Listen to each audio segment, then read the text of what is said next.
ज्ञान सुधा पर आप सभी का स्वागत और अभिनंदन।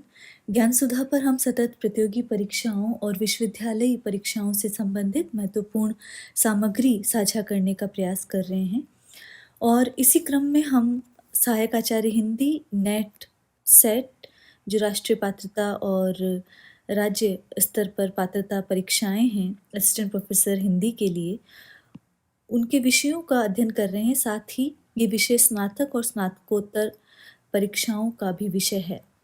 जिस विषय की हम बात कर रहे हैं वह है पद्मावत, और पद्मावत बारहमासा पद्धति के लिए और सूफी काव्य का एक महत्वपूर्ण ग्रंथ है, उस दृष्टि से जाना जाता है और उसके रचयिता मलिक मोहम्मद जायसी है। जब हम पद्मावत की बात करते हैं तो सूफी प्रेमाख्यानक परंपरा की भी बात करना लाजमी जान पड़ता है। और सूफी प्रेमाख्यानक परंपरा के जब स्वरूप को हम देखते हैं तो सूफी प्रेमाख्यानक प्रबंध काव्य के रूप में लिखे गए। ये एक महत्वपूर्ण तथ्य है जो कि प्रतियोगी परीक्षाओं में भी पूछा जाता है।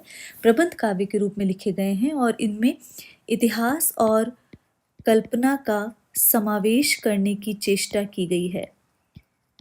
तो ये कुछ प्रमुख बिंदु हैं। इनमें नायक नायिका के मिलन, उनका बिछोह और पुनर्मिलन के आधार पर जो कथानक है वो तैयार किया गया है। और साथ ही जो भक्ति काल है वो समन्वय की विराट चेष्टा कहा जाता है। तो यहाँ पर भी हिंदू और जो मुस्लिम संस्कृतियाँ हैं उसका समन्वय दिखाने की चेष्टा सभी सूफी कवियों के द्वारा की गई है। यदि हम देखें तो प्रेम और सौंदर्य के साथ साथ भावोत्कर्ष, रहस्यवाद और आध्यात्मिक संकेत, यह भी सूफी काव्य में मिलते हैं। सूफी प्रेमाख्यानक काव्य में भाव, कल्पना, विचार और दर्शन की दृष्टि से भी संतुलन और प्रभावी वो काव्य बन पड़े हैं। अवधी भाषा में लिखे गए हैं ये काव्य और लगभग सभी कवियों ने प्रतीकों का प्रयोग किया है। चूंकि प्रबंध काव्य है इसलिए वर्णनात्मकता भी एक प्रवृत्ति सूफी काव्यों की देखी जाती है। तो ये सारी कुछ विशेषताएं हैं जिनका संक्षेप में हमने यहाँ वर्णन किया है। इन प्रेमाख्यानों में जीवन के लोक पक्ष और हिंदू संस्कृति का वर्णन किया गया है। यहाँ पर यदि हम देखें तो प्रबंधात्मक शैली है और उसमें भी भारतीय महाकाव्य और फारसी मसनवी शैली के मिले जुले रूप को अपनाया गया है। मसनवी शैली पर हम बात कर चुके हैं। जो मसनवी शैली है उसमें काव्यात्मक शैली है वह एक, और इसमें तारीखी या हकीकी किस्से का मुसलसल बयान होता है। अर्थात यूँ कहा जा सकता है कि जिस प्रबंध काव्य में या कि जिस दीर्घ काव्य में किसी ऐतिहासिक अथवा पौराणिक कथानक को निरंतर वर्णित किया जाता है उसे मसनवी कहते हैं। और इसी काव्य को आचार्य रामचंद्र शुक्ल अन्योक्ति काव्य भी कहते हैं। अन्योक्ति काव्य की संज्ञा दी है शुक्ल ने। तो सूफी कवियों के जो प्रेमाख्यानक हैं वो लगभग एक ही प्रकार के, एक ही सांचे में ढले हुए लगते हैं, क्योंकि सभी का लक्ष्य प्रेम तत्व का निरूपण करना था। तो वहाँ पर नारी को, स्त्री को ईश्वरीय शक्ति का प्रतिरूप माना गया है। प्रकृति की मनोरम झांकी देखी गई है, श्रृंगार रस को प्रमुखता मिली है और साथ ही जो सूफी दर्शन है वो शंकर के अद्वैतवाद और विशिष्टाद्वैतवाद, इस्लाम के एकेश्वरवाद और नव अफलातूनी मतवाद के साथ साथ स्वतंत्रतावाद का भी प्रभाव वहाँ पर देखा जाता है। तो ये तो सूफी काव्य के बारे में हुआ। जो कुछ प्रश्न नेट इत्यादि परीक्षाओं में पूछे गए हैं, तो एक प्रश्न पूछा जाता है कि सूफी काव्य का उद्देश्य है, ये प्रश्न पूछा गया है। और ये प्रश्न नेट 2009 दिसंबर में पूछा गया है। तो सूफी काव्य का उद्देश्य स्पष्ट है, प्रेम निरूपण करना एकमात्र उद्देश्य है। इसके विकल्पों में और आ सकता है काव्यशास्त्र निरूपण, राष्ट्रीय चेतना, भक्ति भावना। तो वहाँ पर केवल और केवल जो उद्देश्य देखा जाता है वो प्रेम निरूपण वहाँ पर मिलता है। तो ये एक प्रश्न पूछा गया। दूसरा प्रश्न यदि हम देखें तो जो प्रश्न पूछा गया कि सूफी प्रेमाख्यानक काव्य परंपरा में आराध्य को किस रूप में देखा जाता है। तो आराध्य को, जो भी आराध्य है, जो जिसकी उपासना की जाती है, उसे किस रूप में देखा जाता है। तो हम यदि पद्मावत की ही बात करें तो पद्मावत में पद्मावती है और उसे वो ईश्वर का वहाँ पर प्रतीक बनकर है, तो वहाँ प्रेमिका के रूप में, प्रेयसी के रूप में आराध्य को देखा गया है। और ये प्रश्न पूछा गया है 2012 नेट में, जून में जो हुई है उसमें ये प्रश्न पूछा गया है। तो ये ध्यान रखा जाना चाहिए कि सूफी प्रेमाख्यानक काव्य परंपरा में आराध्य को किस रूप में देखा गया है। एक प्रश्न पूछा गया है जायसी से ही संबंधित है कि आखिरी कलाम का प्रतिपाद्य विषय क्या है, किस विषय पर ये लिखा गया है। तो ये ध्यान रखना चाहिए कि इस्लाम दर्शन पर लिखा गया है। ये भी नेट दिसंबर 2013 में ये प्रश्न पूछा गया है।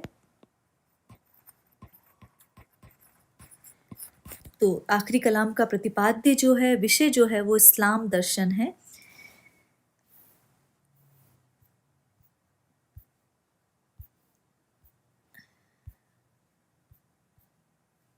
इसी तरह एक और सवाल जो पूछा गया है प्रतियोगी परीक्षाओं में, और वो है कि जायसी पहले कवि हैं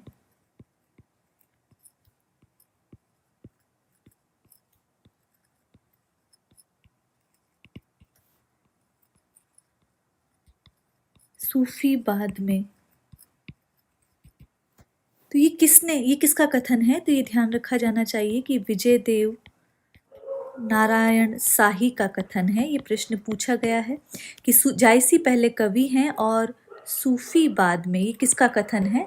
और ये पूछा गया है नेट जो जून में होती है 2015 की परीक्षा में, ये सवाल पूछा गया है। तो जायसी पहले कवि है, सूफी बाद में, विजय देव नारायण शाही ने कहा है।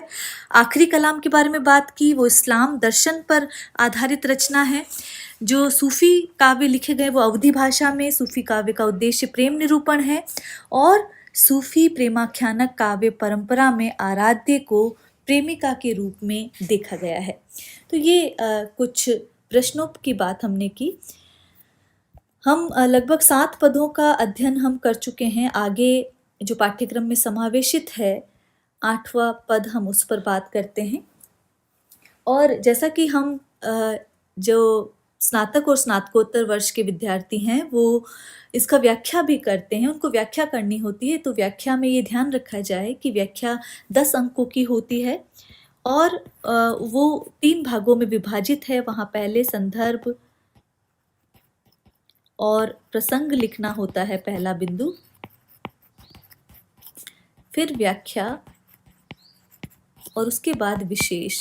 तो इन 3 बिंदुओं में बात करनी होती है और ये 3, 4 और 3 अंकों में विभाजित होते हैं, इसलिए इसी हिसाब से करना है। संदर्भ में बात की जाती है तो रचना क्या है और किसके द्वारा लिखी गई है और किस संदर्भ में वो जो काव्यांश दिया गया है उसका प्रसंग बताना होता है। व्याख्या, जो भी काव्यांश है उसे अपने शब्दों में व्याख्यायित किया जाता है और विशेष में भाव पक्ष और कला पक्ष से वर्णित महत्वपूर्ण बिंदु संबंधित लिखे जाते हैं। भाव पक्ष में किन किन बिंदुओं पर बात की गई है, कौन सा मुख्य प्रतिपाद्य है, वो लिखा जाना चाहिए। कला पक्ष में भाषा, अलंकार, रस और छंद आदि विषयों पर बात करते हैं। तो ये कुछ महत्वपूर्ण बात है व्याख्या के संबंध में। और जब हम प्रतियोगी परीक्षाओं में बात करते हैं तो वहाँ पर मूलतः अलंकार, छंद, भाषा और कुछ जो विशेष प्रतिपाद्य है उससे संबंधित सवाल बनता है। तो यहाँ पर जो है इसमें इस पद की यदि हम बात करें तो इस पद्य में कार्तिक मास में जो नागमती की विरह वेदना कैसी है उसका वर्णन यहाँ पर किया गया है। तो कार्तिक सरद चंद उजियारी, जग शीतल हों बिरह जारी। हों का तात्पर्य यहाँ मैं से है, विरह जारी जल रही हूँ। तो कार्तिक शरद चंद उजियारी, जो कार्तिक का महीना होता है वो शीतलता प्रदान करता है। लेकिन यहाँ नागमती कह रही है कि कार्तिक के माह में जो शरद चांदनी है वो चारों ओर उजियाला कर रहा है। जो शरद ऋतु का जो चंद्रमा है वो चारों ओर उजियाला कर रहा है। वो व्याकुल होकर कह रही है कि कार्तिक का महीना आ रहा है और जो शरद चंद्र है वो उज्जवल प्रकाश जो है वो चारों ओर छिटक रहा है। जग शीतल, तो इससे सारा जग, सारा संसार जो है वो शीतलता का अनुभव कर रहा है। लेकिन मैं विरह में निरंतर जल रही हूँ। 14 करा चांद परगासा, कि यहाँ पर चंद्रमा ने अपनी 14 कलाओं से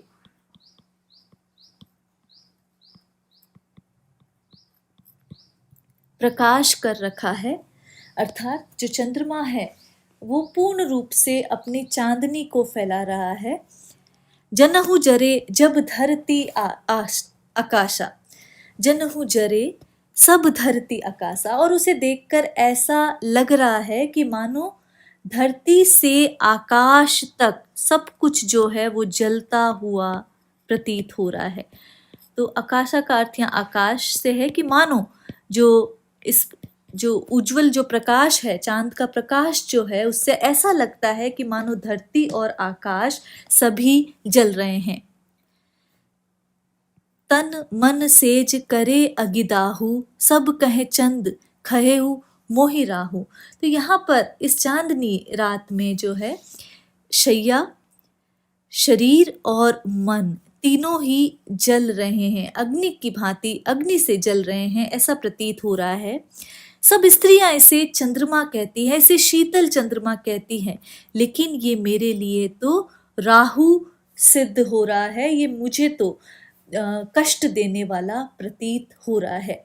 तो नागमती यहाँ पर कहती है कि ये सेज मेरे तन और मन में आग लगा रही है, और जो चंद्रमा संपूर्ण जगत को, संपूर्ण संसार को शीतलता देता है, वह मेरे लिए राहु के समान दिखाई दे रहा है।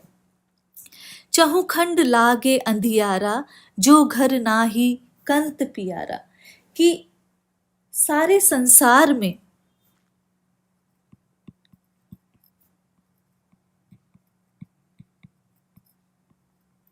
मुझे अंधेरा ही अंधेरा प्रतीत हो रहा है। और वो क्यों प्रतीत हो रहा है? क्योंकि मेरे जो प्रिय हैं, कंत का अर्थ है जो मेरे प्रिय, कंत जो हैं, मेरे प्रिय जो पति हैं, वो घर पर नहीं है, इसलिए मुझे चारों ओर अंधेरा ही अंधेरा प्रतीत हो रहा है। अबहु निठुर आऊ एही बारा, परब देवारी होए संसारा। तो वो कह रही है कि अब तो हे निष्ठुर, अब तो इस दिन घर आ जाओ, क्योंकि सारा संसार जो है, परब का अर्थ है पर्व, दीपावली का जो पर्व है वो सारा संसार मना रहा है। सखी झूमक गावे अंग मोरी, हो झुराव बिछरू मोरी जोरी, बिछरी मोरी जोरी। तो सखियां जो हैं इस पर्व पर जो अंग मोड़ मोड़ कर, अर्थात कलात्मक तरीके से झूम झूम कर झूमक राग गा रही हैं और नृत्य कर रही हैं। हो झुराव बिछुरी मोरी जोरी, लेकिन जिसकी जोड़ी बिछुड़ गई है, ऐसी ही मैं क्या कर रही हूँ, सूख रही हूँ। तो सभी तो आनंद में हैं और मैं सूख रही हूँ, क्योंकि मेरे पति मुझसे विलग हो गए हैं। जेहि घर पीऊ सो मनोरथ पूजा, मोह कहे बिरह सवती दुख दूजा। तो जिसके घर में प्रिय हैं उसके सभी मनोरथ, सभी कार्य जो हैं वो पूर्ण हो रहे हैं। मोह कहे बिरह सवती दुख दूजा, लेकिन मेरे साथ जो है, मुझे तो एक दुख तो विरह का है और दूसरा दुख सवती सौत का है। तो मोह कहे बिरह, तो लेकिन मेरे लिए तो दो दो दुख हैं, एक तो विरह का दुख है और दूसरा सवती अर्थात सौत का दुख है। तो ये बात यहाँ पर कही जा रही है कि मेरे साथ मेरे प्रिय नहीं हैं। सभी सखियां यहाँ पर गीत गा रही है, विभिन्न प्रकार के खेलों और नृत्यों का आयोजन कर रही है, लेकिन मेरे पास मेरे प्रियतम नहीं हैं। सखी माने तिहुआर सब गाई देवारी खेली, हों का गाँव कंत बिनु रही छार सिर मेली। तो यहाँ पर कह रही हैं कि सभी सखियां जो हैं त्योहार मना रही है, दीपावली त्योहार खेल रही हैं, मना रही हैं, हंस रही हैं, और हों का गाओ, लेकिन मैं क्या गाऊं क्योंकि मेरे प्रिय नहीं है। दीपावली कंत के बिना किस प्रकार मनाऊं, रही छार सिर मेली, तो मैं सिर पर राख, छार का अर्थ है राख मलकर पछता रही हूँ। यहाँ पर ये मुहावरा हुआ कि एक तरह से मैं प्रिय के बिना पछता कर ही रह रही हूँ, तो मैं दुख मना रही हूँ, ये हो सकता है, इस तरह लिया जाना चाहिए। तो यहाँ पर अगर हम कला पक्ष की बात करें और अलंकारों की बात करें, तो यदि यहाँ पर देखा जाए जग शीतल हो बिरह जारी, तो ये विरोधाभास अलंकार है इस पंक्ति में। इसी तरह विरोधाभास अलंकार और भी आया है, यदि देखें रही छार सिर मेली, यहाँ पर भी विरोधाभास अलंकार है।